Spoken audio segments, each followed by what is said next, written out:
The wind swept across the open plains of Montana, carrying with it the dust of late summer and the echo of a man's solitude. Eli McGraw, a rancher in his early 40s, sat on the worn steps of his weathered ranch house. The sky stretched endlessly above him, painted in strokes of orange and purple as the sun sank into the horizon. His land, hundreds of acres of grass, barbed wire, and cattle, was alive, yet his life had grown still. Since his wife passed 7 years ago, silence had been his most faithful companion. Loneliness can seep into a man like rainwater into dry soil, it doesn't flood suddenly, but drop by drop, until he realizes it's drowning. For Eli, every sunrise and every chore carried with it the unshakable reminder that he was tending a world too big for one pair of hands. The ranch, once vibrant with laughter and a woman's touch, now echoed with emptiness. It was in that quiet desperation that he tacked up a notice at the general store in town. Ranch hand wanted. Room and board provided. Honest work, honest pay. Apply at McGraw Ranch. It was not a cry for help, at least, that's what Eli told himself. He needed labor. He needed someone strong, someone reliable. What he did not know was that the universe had read between his lines and sent him not a ranch hand, but a destiny. 2 weeks later, on a morning crisp with the scent of hay, a shadow appeared at the edge of his long dirt drive. Eli squinted into the rising sun, expecting a sturdy farmhand with a bedroll slung over his shoulder. But what he saw stopped him mid-step. It was a girl. A girl no older than 19, her frame small against the backdrop of the boundless land. Her hair was tangled by the wind, her clothes torn and dirt-stained, and her feet, bare. Not even a scrap of shoe leather clung to her soles. She clutched a canvas satchel, as though it were the only thing she owned in the world. Eli's first instinct was to scowl. This was no farmhand. This was no solution to his burden. He crossed his arms and waited, letting her approach. When she reached the porch, she lifted her chin and spoke with a voice steady but fragile. Sir, I saw your notice. You work hard. You need a place. Her words carried no excuses, no pleading, just simple truth. Eli looked her over, skinny, shoeless, calloused hands that spoke of labor, and eyes that held shadows far older than her years. He opened his mouth to send her away. Ranch work was backbreaking. It wasn't for girls. It wasn't for the broken. But something inside him, a flicker he hadn't felt in years, stopped him. "What's your name?" he asked gruffly. "Clara," she replied.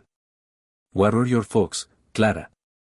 "Nowhere I can go back to," she said simply, her gaze steady on his. The silence that followed was heavy. Eli had lost before, though. He knew what it meant to have nowhere to go. Against all practicality, against the stern voice of reason in his head, he stepped aside and nodded toward the door. "You lead first. Then we see if you can handle work." That night, Clara ate as though she hadn't seen a real meal in weeks. Eli noticed she never once asked for more, though her hunger was plain, she simply accepted what was placed in front of her, grateful for each bite. Afterward, she thanked him softly, her voice trembling not with fear but with humility. The days that followed began with skepticism. Eli expected her to falter, to give up when the work blistered her hands or the sun beat down mercilessly. But Clara surprised him. She rose before dawn, eager to learn. She stumbled, yes, but she never complained. She hauled water, mended fences, learned the ways of cattle, and by the second week, Eli found himself watching her in silent awe. Still, he wrestled with unease. This was not the life he had envisioned when he posted that notice. A girl with no shoes was not the answer to his aching loneliness or the weight of the ranch. Yet with each passing day, she stitched herself into the fabric of his world, like a thread that had been missing all along. One late afternoon, as the two worked side by side repairing a broken section of fence, Eli finally asked what had gnawed at him since her arrival. "Clara, why no shoes?" She paused, her hammer mid-swing, eyes fixed on the horizon. Then she spoke, voice quiet. "My father drank more than he worked. My mother, she left when I was little. When I turned 16, he sold the house. Said he needed the money for debts. He left with nothing. Shoes were out fast when Jube got no home, Mr. McGraw." The words struck Eli like a blow. A girl abandoned, stripped of dignity, yet carrying herself with more courage than most men he knew. He had lost his wife, but he had not been discarded. He had not been left to walk the world barefoot. Shame burned in him for the times he had judged her silence or doubted her worth. That night, while Clara slept in the small room he had prepared, Eli rode into town. He returned with a sturdy pair of women's boots, rough but strong. At dawn, he placed them by her door.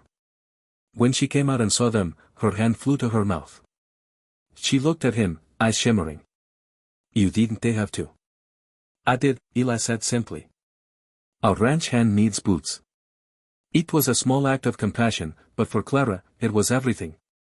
For Eli, it was the first time in years he felt the warmth of giving, not out of duty, but out of care.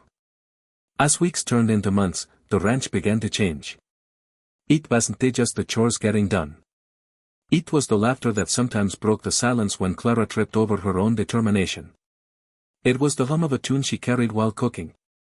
It was the light in her eyes when Eli praised her work, a light that mirrored the sun's rise over the plains. The townsfolk talked, of course. Whispers traveled fast in a small town. Some said Eli was a fool to take in a barefoot girl. Others warned him of impropriety. But Eli, for the first time in a long time, did not care. His ranch was no longer haunted by silence. His days had purpose again. And Clara, she was no longer just a girl with no shoes. She was family. The turning point came one bitter winter morning. A storm had rolled in, snow thick and blinding. Eli, out checking the cattle, was thrown from his horse when the animal spooked. Pain seared through his leg, and he knew at once it was broken. The cold gnawed at him, and panic clawed at his chest. He tried to drag himself, but the snow was merciless. Hours passed. Just when he felt the darkness closing in, a voice pierced the wind. "Eli." Through the blur of snow, Clara appeared, wrapped in a threadbare coat, her new boots sinking deep into the drifts. She knelt, tears freezing on her lashes, and with a strength that belied her frame, she hauled him onto a makeshift sled she had dragged behind her. Mile by mile, breath by breath, she pulled him back to the ranch.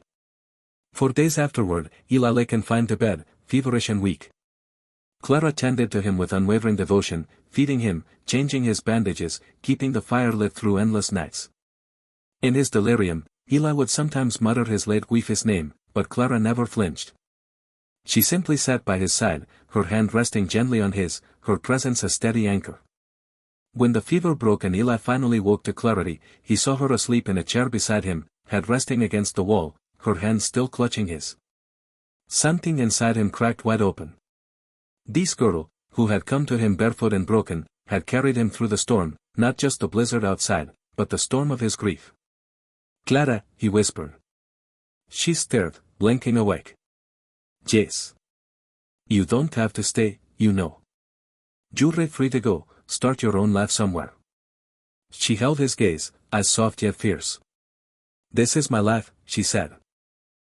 "You gave me a home when I had nothing. You gave me boots when I had no shoes. You believed in me when no one else would. I'm not leaving, Eli. Not ever." Tears burned his eyes, unbidden. He reached for her hand and held it tight. In that moment, Eli realized something profound. Compassion had not only saved Clara, it had saved him. By opening his door, by choosing kindness over practicality, he had unknowingly invited healing into his own broken heart.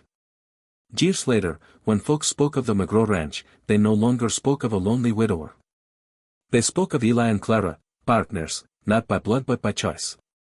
Some said she was like a daughter, others whispered of a bond deeper still. But to them, the labels didn't matter. What mattered was that loneliness had given way to family.